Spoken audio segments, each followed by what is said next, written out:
Hey guys, it's Marco here for Mountain Strength and Fitness, and today I'm going to take you through a quick walkthrough of how to create a custom recipe in MyFitnessPal.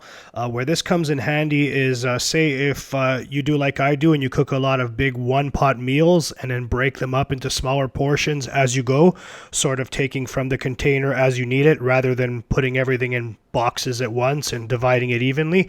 This allows you to weigh and track everything on a per gram basis, so you can have a lot more flexibility with the way you put your meals together.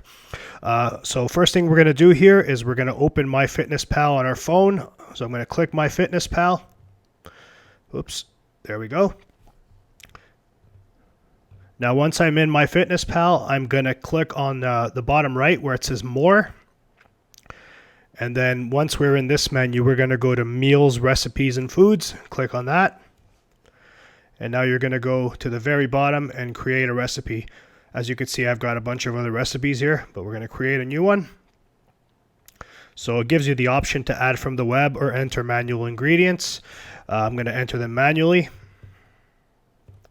So recipe name, we're going to go with shredded chicken. So this is just a make-believe recipe, just to give you an example of how I do it.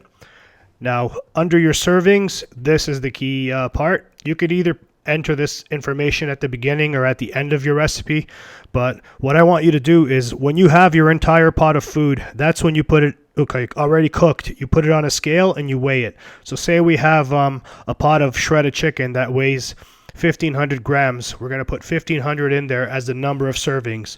And what this allows you to do, which is really cool and useful, is it allows you to take chicken out of that pot as you need it, weigh it by the gram, and log it relatively accurately.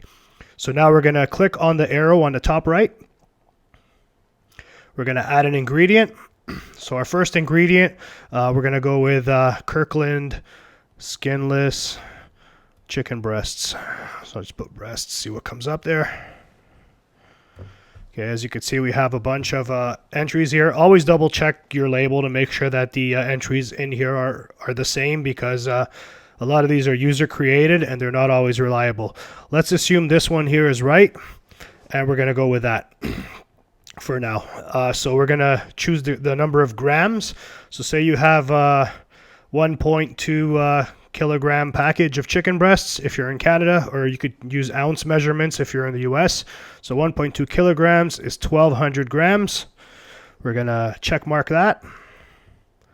And then say you have, I don't know, a tablespoon of salt, and enter the salt. 1 teaspoon is in there as the default. We'll change that to tablespoon. Here we go. Check that. And just to keep things simple, let's go with salsa, Old El Paso. See if that comes up. That should. Oh.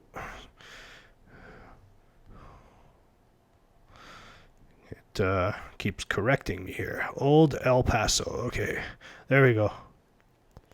So Old El Paso, again, we're just going to take one of these and assume it's right. As you can see, there's a bunch of user entries, and we're not going to concern ourselves with that now because this is just more of an instructional. So millimeters or milliliters, we're going to put in 250 milliliters. That's a cup.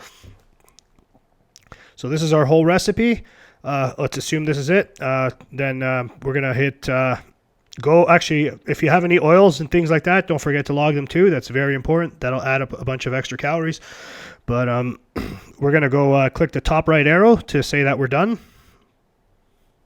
Now we're in here, shredded chicken, 1,500 calories. Everything's in there. Save it, saving the recipe. Now what we can do is go back to our diary where we log our stuff, and we can go to this one here, the next available meal, meal 3, add food. Select recipes, which takes you into your database of custom recipes, and we could see that our shredded chicken is right there on top, or you could search for it. I'm just going to click it to make it easy. Okay, so I got my shredded chicken. You can go in there. It'll default to 1 serving, but you can edit that. Say I had 300 grams weight on my scale, I could put in 300. There we go. Say I have a lower macro target, and I'm only trying to eat, I don't know, 30 grams of protein in a meal. I could play around with it until I find the right amount. So 160 grams would roughly give me 30 grams of protein. And there we go. That way we can be a lot more customizable and flexible with our meals as well.